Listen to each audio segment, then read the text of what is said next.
And I'm very pleased to say that we're joined by Donna O'Connell, who is, I described as the coordinator for the LSPCA in the UK. Is that a fair description? Well, I'm the programme manager for Africa for the RSPCA, and we support the LSPCA Malawi, so yes. Yes, I mean, that's, I suppose, a brief summary of what the LSPCA is, and I guess the name gives it away that it's related to the RSPCA. So I suppose a lot of people don't know that the RSPCA does stuff overseas as well, because it's a UK charity, isn't it? But how does that work? Yes, it's a fairly small international department, but we work in Southern Africa. So my focus is in Malawi, Zimbabwe and Zambia, and we also have programmes in East Asia and Europe too.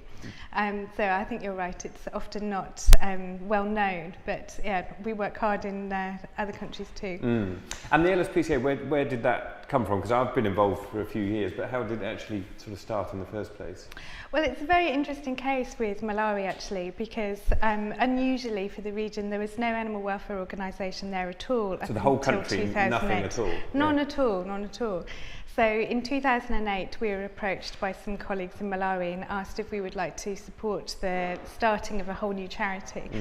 So we did, and it's been an incredible success, and obviously we were delighted that in 2009 you became the patron of the charity. So. Well, I mean, it was a great honour to be asked, really, and then you know, I obviously went out there in 2009, and it was, you know, it was an amazing experience going out there, I must say, because I was used to working in this country and, you know, in a lovely place like we've got here, and suddenly, I mean, as you can see from some of this footage, I mean, obviously you know, but just the conditions there that are so basic.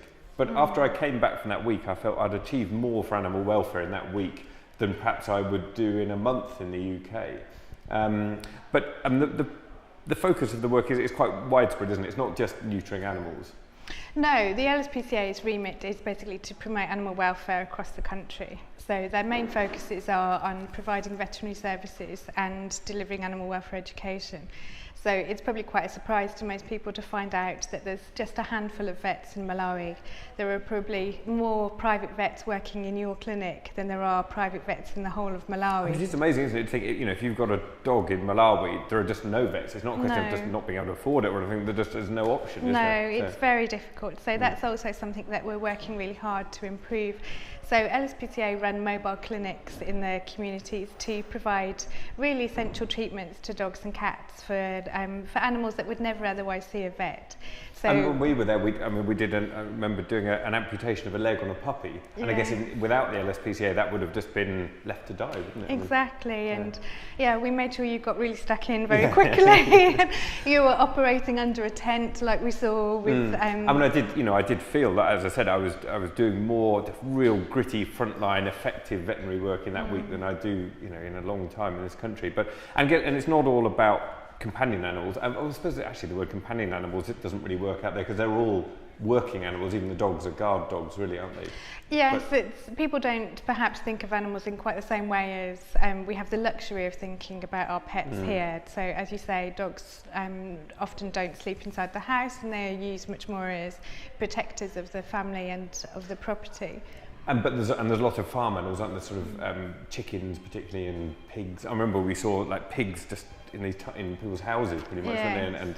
And a lot of the work the LSPCA does is focused about not just animal welfare, isn't it, but it's people's welfare and the link between the two, because they're so linked in Africa, much more in a way than they are here. So rabies vaccinations, Newcastle disease vaccinations, and it makes a real difference, doesn't it, to people's lives as well as their animals.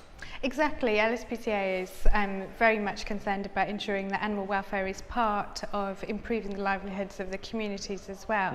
So in a country where perhaps a family has 10 chickens, those chickens are really essential for their livelihoods.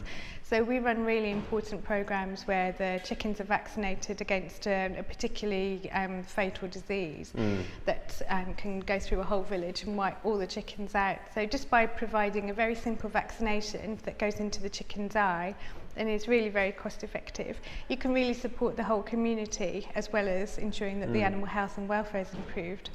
So it's very important in those situations. And the charity's come on an awful long way in the last few years, hasn't it? And it's all been driven by the main guy you've got out there, Richard, who's a fantastic vet, isn't it? And a real sort of inspirational leader. And I think we've got some photos of Richard in action. And the first one is, I think this is Richard with the first ever X-ray that was taken of an animal in the whole of Malawi, and that was last year or something, wasn't it? Yes, you can imagine that was quite a momentous day. We actually ran a project last year called Clinic in a Box, which was to send all the equipment that we needed to set up a new clinic in Malawi, so the medicines, the equipment, office equipment, computers. And obviously you were part of helping us to promote that. So the Clinic in a Box ended up with a 20-foot container that was sent from the UK through South Africa, Mozambique, finally arriving in Malawi. And that had an X-ray machine as one of the sort of really important pieces of equipment. You looked happy to have received it. So it was amazing. Yeah. I mean, to think that that was the first X-ray of an animal in the whole country, and now is, you know, doing so much good for so many animals. And what's the future hold for the LSP? Where do you take it from here? Because I mean, it's made such big strides in just 5 years. And what's going to happen next?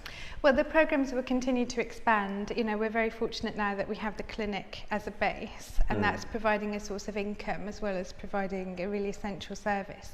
So that's enabling us to expand our programs to other communities that really need our help. Obviously, we've been focused in Lilongwe up until now, but we'd really like to spread out further in Malawi if that was possible.